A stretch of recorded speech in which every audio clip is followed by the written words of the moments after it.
感谢天父预备我们在每个周六的晚上6点半，我们一起同一时间一起来敬拜赞美我们的上帝。神在我们恩典的生命道路当中，为我们预备丰盛的恩典与祝福。求神帮助我们，让我们一起在神的面前能够安静心来祷告。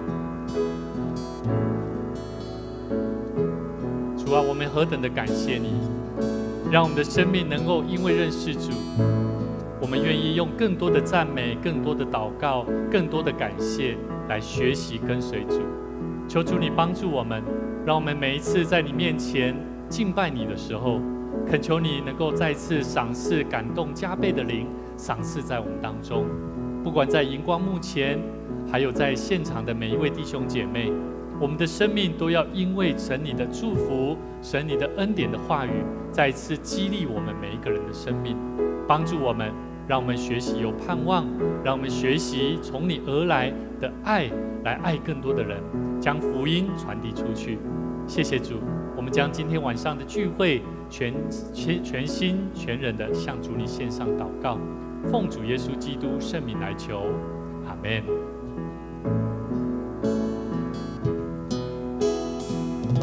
我一生中最大的福分就是认识耶稣，一生都是奉你。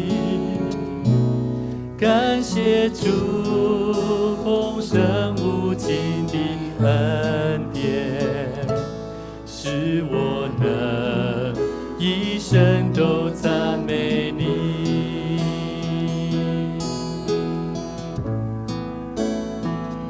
我一生中最大的福分就是认识耶稣，一生都是奉你。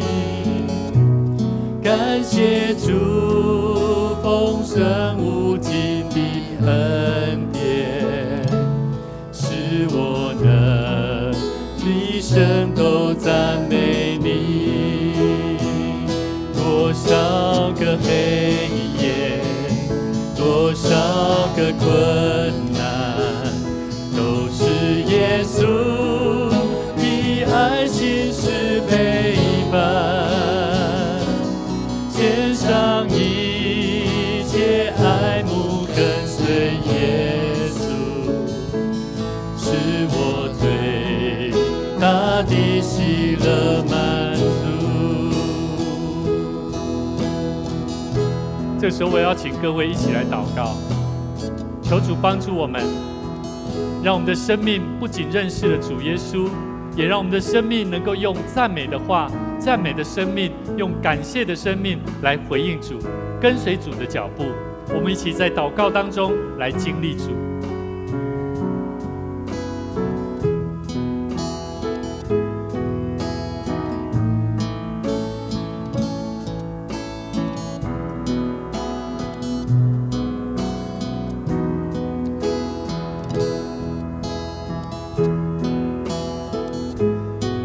慈爱的天父，我们感谢你，我们愿意爱慕跟随你。阿们。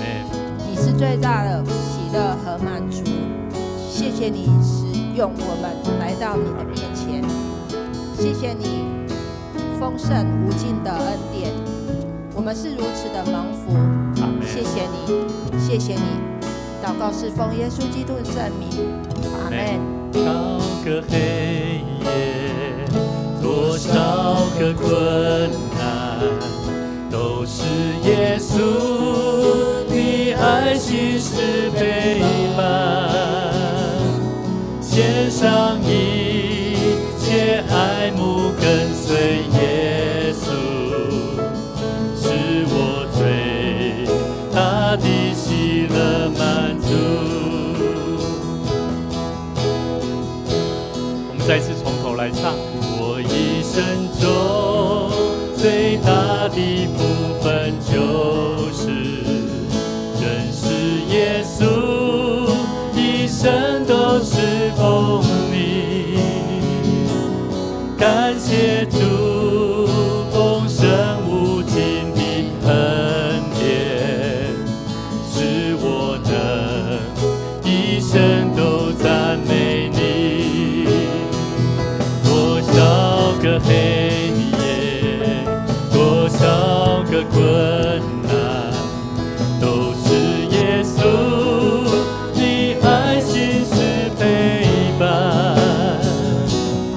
献上一切爱慕跟随耶稣，使我最大的喜乐满足。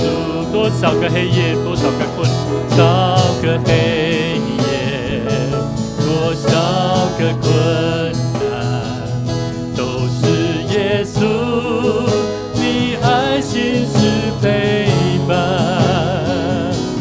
献上一切爱慕跟随耶稣，是我最大的喜乐满足。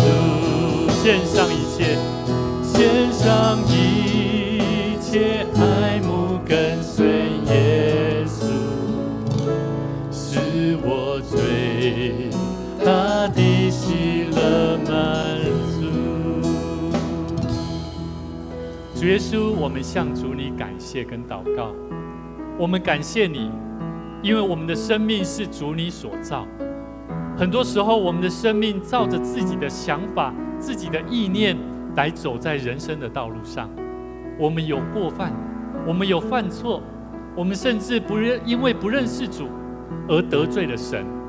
求主你怜悯我们，帮助我们，让我们每次来到主你的面前，我们学习把我们的心敞开，我们愿意在主你的面前谦卑自己的心，让我们的生命不仅得着翻转，得着改变，甚至因为神的恩典，再次让我们得着生命的祝福。谢谢主，我们再次将一切荣耀归给神。愿主你与我们同在，继续用你的信实的陪伴，让我们感受神你丰盛的爱。感谢赞美主，祷告奉主耶稣基督圣名来求，阿们。这时候我们一起同心来奉献。如果你不认识、不知道奉献的意义，你可以不用准备跟奉献。那牧师也期待各位基督徒用奉献一起来学习，用行动来回应上帝的恩典跟祝福，让我们的生命能够得着更丰盛的恩典，是因为我们透过行动来见证神。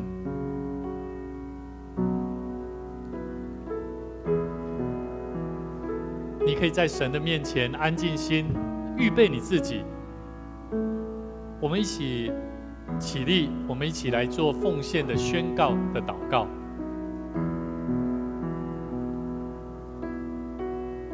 我相信凡事都是上帝所创造，他拥有赏赐与收回的权柄。此时，我愿意从你所得到的恩典，用感恩与敬虔的心，奉献在你面前。求主在我每次甘心乐意的奉献中，操练我更加顺服委身，分别我的生命。我相信奉献是栽种丰收的种子，我深信奉献是实践基督的生命，我确信奉献是生命主权的交托。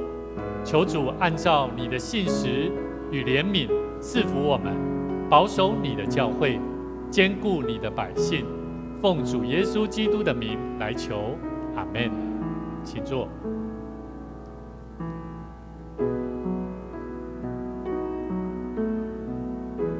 各位弟兄姐妹，大家平安今天我们也很高兴也有几位年轻朋友参与在我们当中。那牧师想要问各位，你们有没有拿到那个周报？我们接下来我们牧师在分享当中，你可以拿起笔我们旁边看有没有笔可以给他们。那我们一起在听神的话语当中来领受生命的智慧。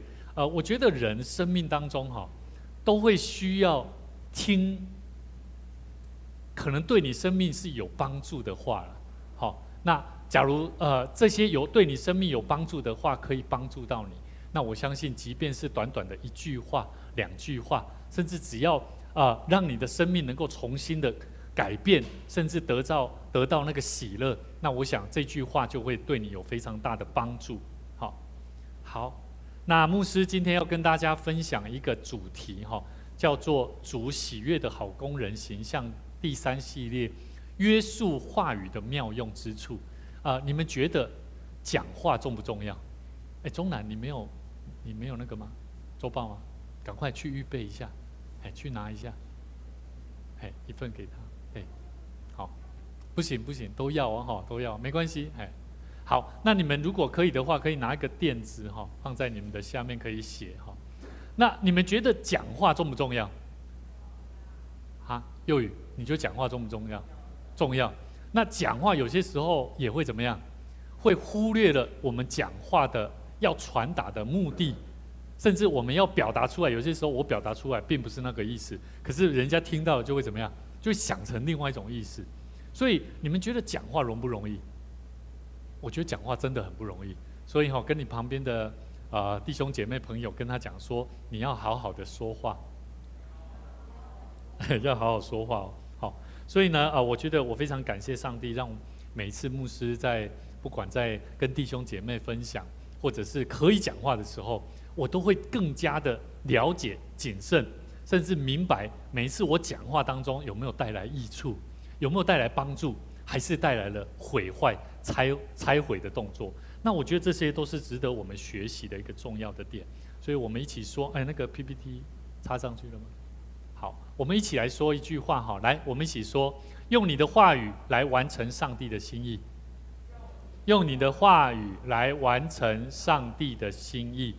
那我记得在礼拜二的时候那牧师发生了一件事情，我觉得让牧师有更多的警惕跟反省就是我记得在礼拜二的时候，刚好在年轻人在一起聚餐的时候那在餐点当中呢，突然间牧师就下去看到说，为什么大家都不赶快吃啊？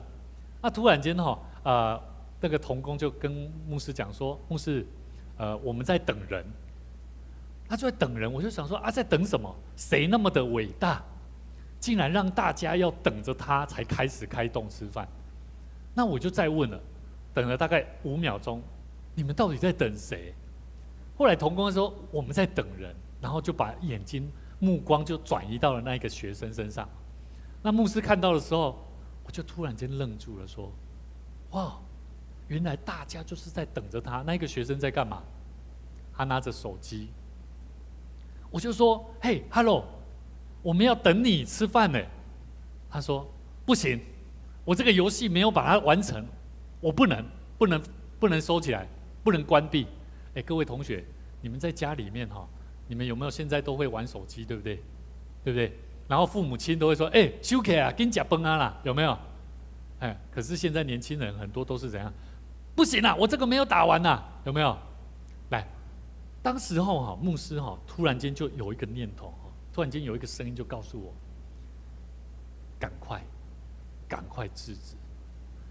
制止这个行动。为什么？约翰一书3章8节里面讲到，犯罪的是属什么？属魔鬼，因为魔鬼从起初就犯罪。神的儿子显现出来，为要除灭魔鬼的作为。好了，你可能会认为说，牧师，我大概知道你的意思。你一定会觉得这个孩子，他的那个行为很像魔鬼。你们觉得像不像？大家要一起吃饭对不对？那个是非常宝贵的时间有没有？家人要一起吃饭，突然间有一个人，他突然间就在那边，我不想吃，我不要吃，好难吃。你们觉得魔鬼他会不会常常做这种事情？会不会？他最喜欢破坏人与人之间的和睦关系。所以在当时候，牧师有一个念头，觉得说不行，这种行为绝对不能再这样发生，而且要制止。我突然间又想到一段话，约翰福音第10章10节说：我们原是他们的什么？不是，跳太快了。约翰福音10章10节说：我们原是他的工作，在基督耶稣里造成的，为要叫我们行善，就是上帝所预备叫我们行的。我们上个礼拜牧师有跟大家分享到，我们既又要做好事，可是当我们看到有人做错事情的时候，我们该不该说？该不该行动？该不该？这个是蛮值得我们思考的我们会很矛盾到底我这样做对吗？到底我这样做会不会得神的喜悦？所以各位弟兄姐妹，各位年轻朋友，我身为一个传道人、做牧者的身份，在教会每一个人在座的你们未来可能年轻人你们都还小了，可是未来你们长大，有可能你们会是一个公司的老板，有可能你们会是一个行业里面的一个主管，你们也有可能在家庭里面会是一个领导者。在座的你们，我要问各位，在你们的生命当中，当你遇到这样子的环境的时候，这样的状况的时候，你会如何选择来说话？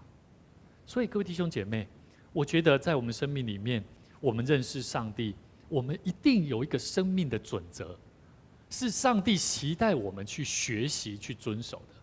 所以刚刚我们年轻朋友在楼下在那边打撞球，对不对？你记得牧师下去是先说什么？啊？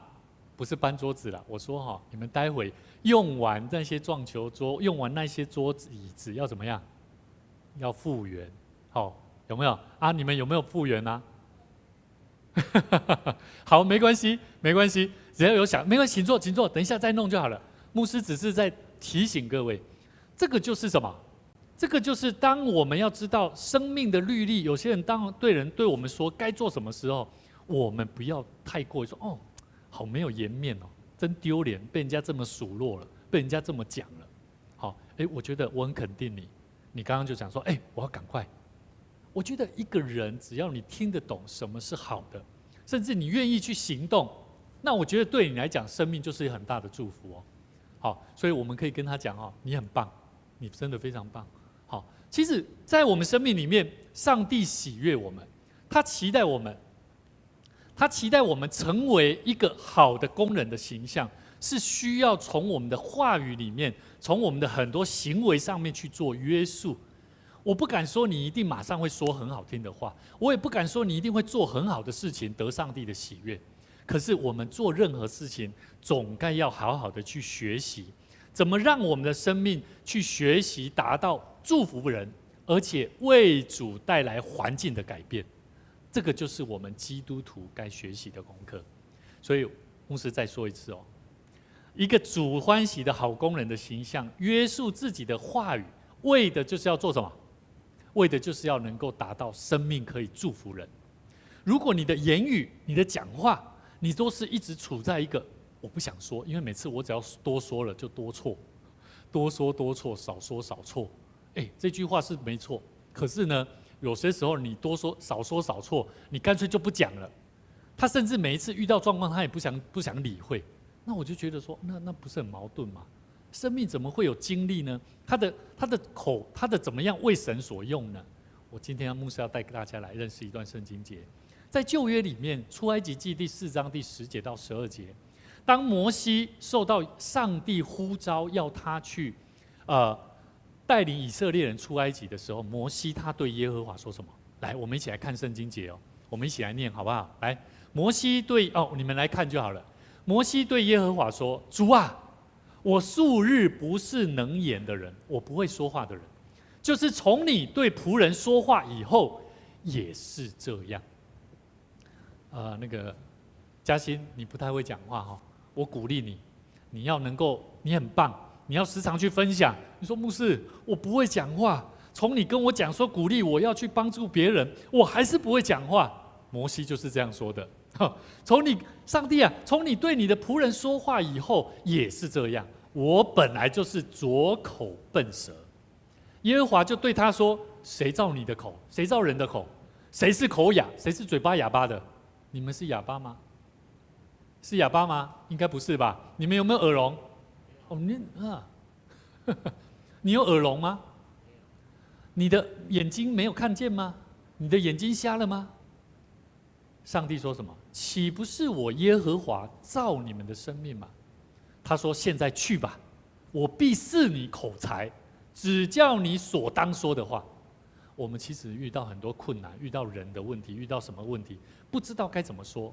来，跟你旁边的人说，上帝会赐给你该说的话。上帝会赐给你该说的话。上帝赐给我们讲话的能力，我们要不要好好运用？要。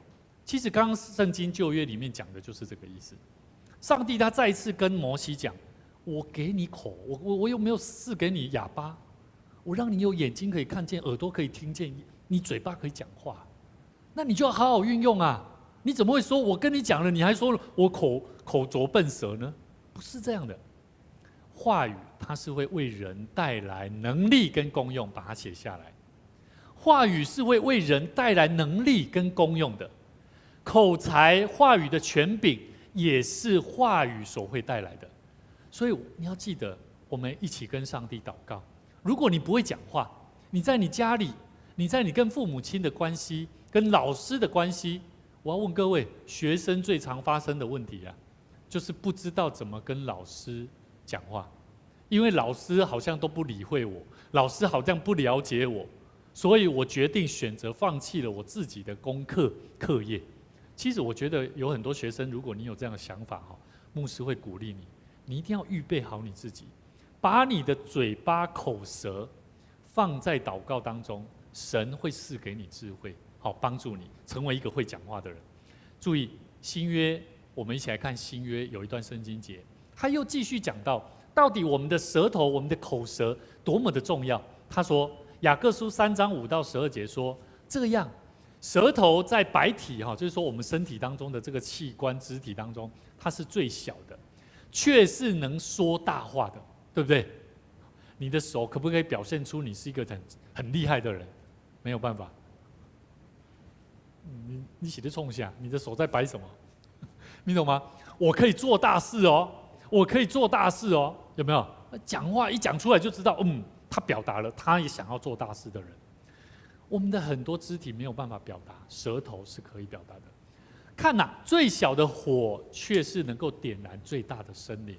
舌头就是火，在我们百体当中，舌头是个罪恶的世界，能污秽全身，也能把生命的轮子点起来。这个生命的轮子就是生命的旅程破坏掉。好，所以呢，并且在地狱里点着的。好，各类的走兽、飞禽、昆虫、水族，本来都可以制服，也已经被人制服了，唯独舌头没有人能制服了。你看哦，老师在台上讲话，学生通常会怎么样？在下面继续讲他的。牧师在上面讲话，我跟你讲哦，底下也会有信徒啊。不好意思，牧师不是在讲你哦，信徒也是一样哦。我记得我小时候我在教会每次听牧师在讲道我就会在旁边就在跟哥哥姐姐、弟弟妹妹，然后就在那边讲话，跟我的朋友，这个牧师在讲什么？讲得好难听哦，都让我好想睡觉。我说在那边讲话清清楚楚，圣经就这样讲哦。他说什么？本来这些飞禽走兽都可以被人制服，唯独舌头没有人能够制服了，因为舌头长在你身上了。他说8节，唯独舌头没有人能制服，是不止息的恶物，满了害死人的毒气。有人这个人他很好可是有没有可能被你一句话把他讲得很糟糕？可不可以？可以呀。所以嘴巴这个舌头跟你旁边的人说，好好用你的舌头讲话。好好用你的舌头讲话。真的，意思就是说，你讲的话要祝福人呐，你讲的话要祝福人，会让你的生命带来很大的祝福。第9节说，我们用舌头颂赞那位主、那位上帝、那位父，又用舌头诅咒诅那照着上帝形象被造的人。哇，你看基督徒也有呢。有些基督徒他说：“主啊，爱我们的神啊，我敬拜你，你是我爱的主。”可是私底下你这个好可恶这个人怎样怎样咒诅别人，有没有？有，这种信徒也有。第10节，颂赞和咒诅从一个口里出来，我的弟兄们，这是不应当的。跟你旁边的人说，你有这样的行为，不要再做了。你有这样的行为，不要再做了。好，牧师提醒各位，圣经里面说，泉源从一个眼里发出甜苦两样的水吗？我要问各位，你们去那个涌出那个温泉的地方，它会涌出冷的水吗？应该不会吧？它会涌出热水出来，就是热水，它有可能变成冷水吗？不会。意思就是说，一个泉源它不可能，如果它是甜的水味的味道，它不可能会变成苦的。所以你们要知道，圣经说：“我的弟兄们，无花果树能生橄榄吗？葡萄树能结无花果吗？咸水里也不能发出甜水来。他讲到一个很重要的观念：我们的生命有主的救恩的生命。我们都知道，上帝爱我们，把耶稣基督的救恩赏赐给我们。有耶稣基督的救恩在你身上，你的生命有可能还会变成做得不好的事情吗？是，没关系。牧师讲话的时候，你有什么状况、有什么问题，你都可以请便。好 ，OK， 没问题。呀 ，OK， 可以。好，我们要记得，生命有主的救恩，在我们的生命里面，我们就会源源的不觉应该要有什么？要有活水的生命啊！你的生命绝对不能说我又要怎样？哇！我今天在上帝面前听牧师讲道完，我好像有很多很丰富的东西，可是我回去又怎么样？又做坏事，然后又开始有什么？我对那一个人好可恶，我一定要想尽办法把他搞死，有没有？我记得我以前牧师在国中时期就常做这种事情。礼拜天到教会背京剧，然后礼拜周间在学校里面都在恶毒的数落别人，然后咒诅别人，甚至希望他怎么样。我终于知道圣经里面所讲的。所以各位弟兄姐妹，约翰福音第7章38节说：“信我的人，就如经上所说。”来，我们一起说。从他腹中有流出活水的江河来。所以，如果你的生命你相信上帝，可是你的生命却不会流出那个活水的江河，你没有那个活泼的生命，那就是死的，信了也没有用。所以你每次信，你就会觉得好苦哦。为什么我的生活那么糟糕？我所遇到的环境怎么那么困难？你完全走不出来。因为在你的生命里面没有活水的江河，在帮助你，不断的 push 你，把你往前推。约翰福音4章14节说：“人若喝我所赐的水，就永远不渴。我所赐的水要在它里头成为泉源。”所以我要问各位，刚刚我有讲，活水的江河是怎么来的？是因为他所赏赐的水在我们里面，你们有吗？怎么来？这些水怎么来？跟你旁边的人说，你要常常读经，读上帝的话语。你要常常读上帝的话语，这样懂吗？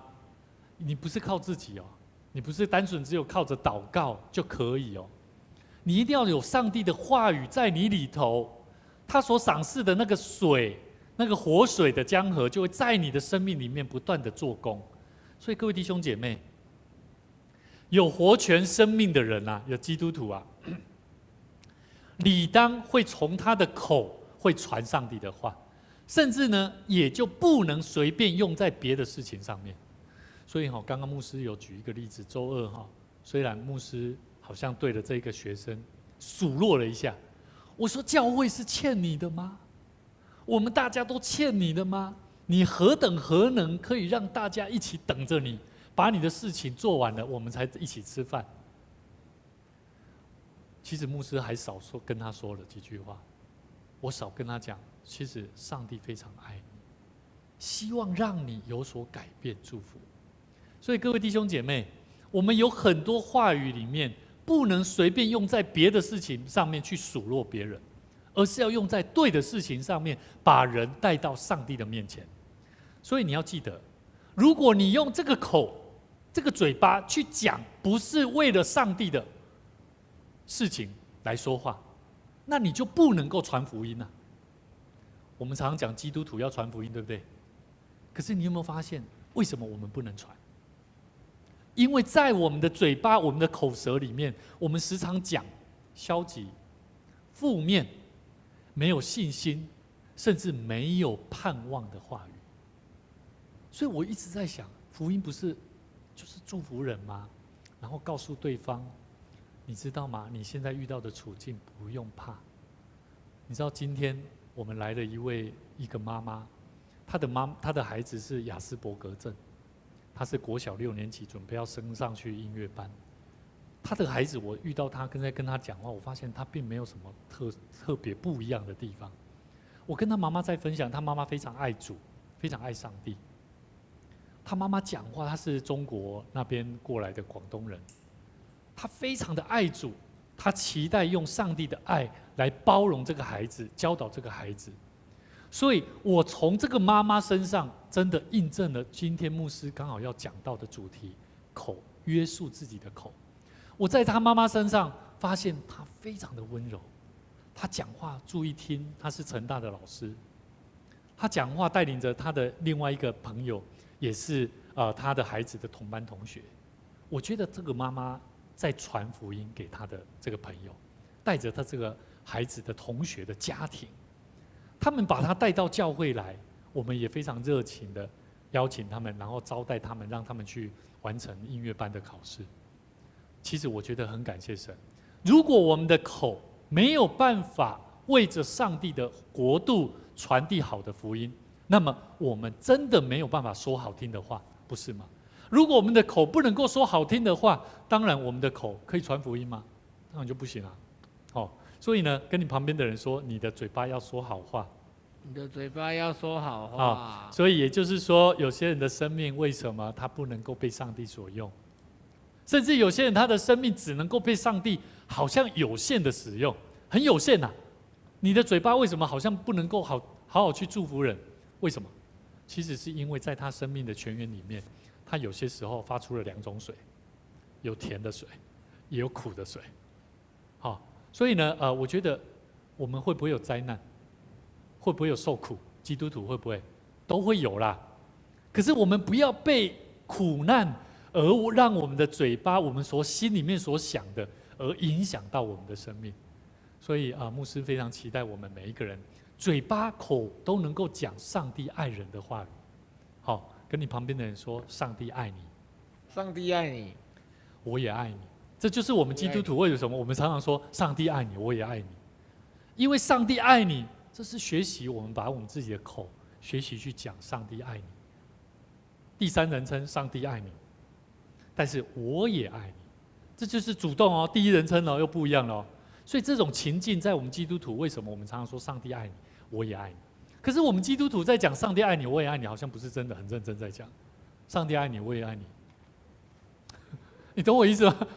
那不是真的啦，你懂我？所以我们的口虽然在用在上帝的话语里面，可是我们的心里面并没有，这样懂吗？所以要记得，在我们生命里面，我们要学习一个做主工人的口，一定要发出甜水来，发出活水来，应当要为着上帝能够传讲他心意的话语。这就是我们要如何做主的工人，得神喜悦的。好，所以呢，要记得为什么我们要这么做？因为我们为的就是要给需要的人听嘛，需要救恩的人听嘛，不是吗？假如你今天来了，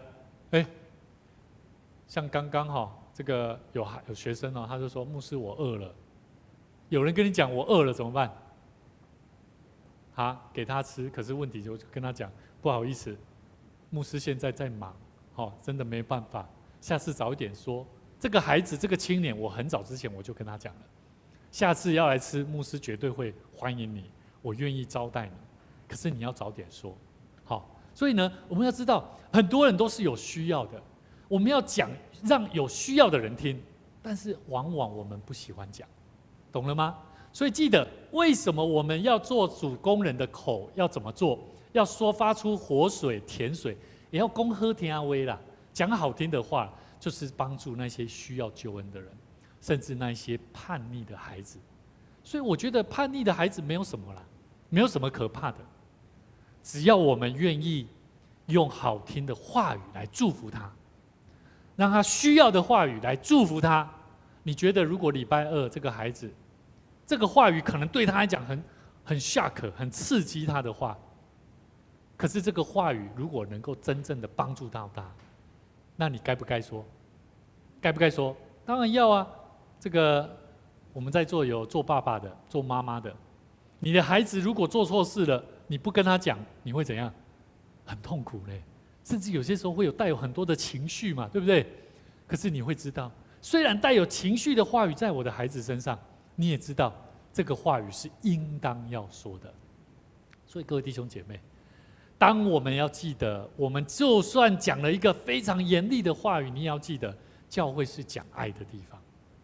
好，我们要知道，我们所说的话语是为了要能够做传福音的用途。好，所以雅各书3章10节11节说，颂赞咒诅从一个口里出来，我的弟兄，这是不应当的。也就是说，你不要跟我讲，牧师本来人讲话本来就很难，就有时候会讲好听的，有时候就会讲不是很好听的。跟你旁边的人说你心中要有上帝，你心中要有上帝，你心中有上帝，你就会讲对的事情，讲好的事情，讲有需要的事情来帮助人啊。所以各位弟兄姐妹我非常喜欢这个戴承志。我从国中，因为牧师国中时期我不太会讲话，所以我一直在找一本书，希望这本书里面能够谈到有关怎么帮助我能够学习讲话所以我那个时候我一直在学习戴承志这位作家他这本书里面讲到有关这个情绪管理的书本，它里面有说到一句话说，不要急着说，不要抢着说，而要什么？想着说。好，就是说很多时候我们一句话就出来了，我们没有经过大脑在想，甚至我们会抢着说，怕利益被人家抢走了，所以我们急着说，抢着说，可是我们却忘记，我们其实想着说，会为你带来更多的祝福。那牧师本身就是一个以前都很喜欢抢着说、急着说，因为怕别人说完了以后就怎么样，我就没有地方有落脚的地方去讲话，甚至我也没有办法再继续感觉好像自己会很难堪，所以我就急着想要赶快先说完。可是实际上有些时候，当我听他讲完，然后再想一想之后，我发现讲出来的话，还蛮不错的，而且比较没有问题。所以呢，送给各位我们一起学习。很多时候我们生气、愤怒，我们会讲出一些没有经过我们预期所想的那一些事情，就会在我们生命当中发生。所以我们记得，基督徒是要不断的在我们的口当中用在传讲上帝的话语、爱人的上面，不要以为说一会又讲神的话，然后一会又讲撒旦的话语。我觉得这样不是 OK 的。所以自然，如果你懂牧师所讲这个概念，你就不会常常落入一种生命状态，每次都在认罪悔改。你会每天会感受到你的祷告都是充满感恩、感谢的话。为什么一个基督徒他的祷告里面常常都会用？我不是说不用认罪悔改我的意思是说，往往每一次在祷告当中，主啊，求你，我要在你面前认罪悔改。因为他每次在做事情都是急着做，抢着说话，做什么事情都是抢着说，所以他会很多时候他都在认罪悔改。这个观念，这个过程，牧师过去都常常在想，为什么我时常都在做这种认罪悔改？我为什么都不能做出一个更有行动力的，然后更多的感谢的话？所以我就在想怎么来做。所以呢，箴言18章21节说，生死在舌头的泉下，喜爱他的必吃他所结的果子。注意为什么人要认罪？因为我们怕得罪上帝嘛。所以当你做错事情，每次你就会来到上帝面前，怎么样？在求悔改的事嘛。那如果你没有做错事呢？那当然就是光明正大、光明磊落的面对上帝祷告，你也会怎么样？充满喜乐，对吗？所以我觉得基督徒，我们不要时常是在好像做完事情都是做错事情，又来认罪悔改。你要让你的生命是真实改变，要时常是活的为主而活。所以我们要了解，严厉的管教不可以失去爱对方的心虽然我们的话语，我们看到有人在他的生命当中有问题，我们特别在关心，现在教会在关心这些青少年，我们会看到很多青少年的行为反应，是很多我们无法接受的可是当我们在管教，当我们期待我们的话语能够带给他们祝福的时候，很多时候会让我们会失去了我们的原则性，我们会害怕失去我们自己的原则性。其实牧师很鼓励各位，其实上帝给我们有非常大的包容，是透过上帝的爱来的，不是你自己在做。但是透过你爱对方，去鼓励对方，去帮助对方，会让你的生命活得更不一样。所以严厉的管教是为了帮助这个人重新回到上帝的面前，一定要透过什么？要有爱对方的心。如果你没有爱对方的心，你会发现你一直数落他，会一直数落下去。所以我记得礼拜二牧师在讲这个学生的时候，我突然间心里面有一个声音告诉我：好了，够了，不能再讲了。真的如果按照以前牧师的思维，我很容易继续数落这个人下去。所以我觉得牧师或许我不是说我讲得非常好，但是我知道自己的状况跟问题，需要有更多爱对方的心，神自然就会慢慢修炼你的讲话，帮助你的讲话怎么样点到为止。所以各位弟兄姐妹，我们一起来看几段圣经的话。约翰一书4章8节说：没有爱心的就不认识神，因为神就是爱。彼得前书3章10节到11节说：因为经上说，人若爱生命，愿享幸福美福，需要禁止舌头不出恶言，嘴唇不说诡诈的话。你看刚刚牧师说什么？如果我继续数落这个孩子下去，那个恶言诡诈的话就会继续出来了啦。注意他11节说什么？要离恶行善，寻求和睦，一心追赶。我觉得最后面这句话很重要，寻求和睦，一心追赶。就像刚刚牧师讲的，当我心里面想到说我在指责他这个错误的时候，我心里面告诉我不行，这样子的关系他已经非常排斥牧师刚刚讲的那一些话，是非常严厉的话语。所以我为了要跟他有和睦的关系，我要告诉他什么是我讲这些话的目的。所以各位弟兄姐妹，说话容不容易？不容易。可是你却可以从说话当中得到很多生命的智慧。路加福音第6章45节说：善人从他心里所存的善就发出善来，恶人从他心里面所存的恶就发出恶来，因为心里所充满的，口里说出来。所以各位弟兄姐妹，记得我们所说的话，很多时候都是不自觉的从我们的口里透露出我们的心意。所以跟你旁边的人说，你讲的话，我知道你的心里在想什么。你讲的话，我知道你的心意在想什么。所以要记得我们的话语能够成为上帝能力的出口，但是我们的话语也很容易能够漏掉上帝能力的漏洞。好，所以求主帮助我们。你们会不会用在摇这看这个上豆浆的勺子，然后拿去摇这个马桶里面的水？会不会？应该不会吧？你会不会拿那个摇那个厕所里面的水的勺子来摇汤里面的汤来喝？会不会？懂我意思吗？注意我们的口就是在做这个功用，不要又用这个又拿来做上帝要用的。记得神在告诉我们，今天的圣经节一直在提醒我们很重要的话，帮助我们，让我们的生命、我们的口讲的能够真正的得到神的祝福，也能够祝福人。我们一起来祷告，感谢天父祝福我们今天从你的话语得着讲话、约束口舌重要的智慧。求主你赐给我们在座每一位年轻朋友、每一位弟兄姐妹，让我们从神你的话语得着智慧的心，让我们的生命不仅有盼望，也能够学习将这份盼望带给我们生命当中需要得救的弟兄姐妹、需要得救的年轻人。求主你使用我们的口，不仅在我们的生活、家庭，甚至在我们的学校、功课里面，我们都学习用我们的口来颂赞神，来感谢的话语、赞美的话语，来荣耀神。也愿主你透过我们的口，时常说出感谢的话语，来荣耀神。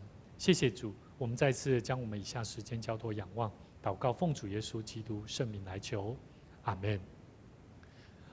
期待我们同一时间在每周六的晚上6点半，我们都能够一起来经历神丰盛的恩典跟祝福。愿上帝赐福大家平安与喜乐。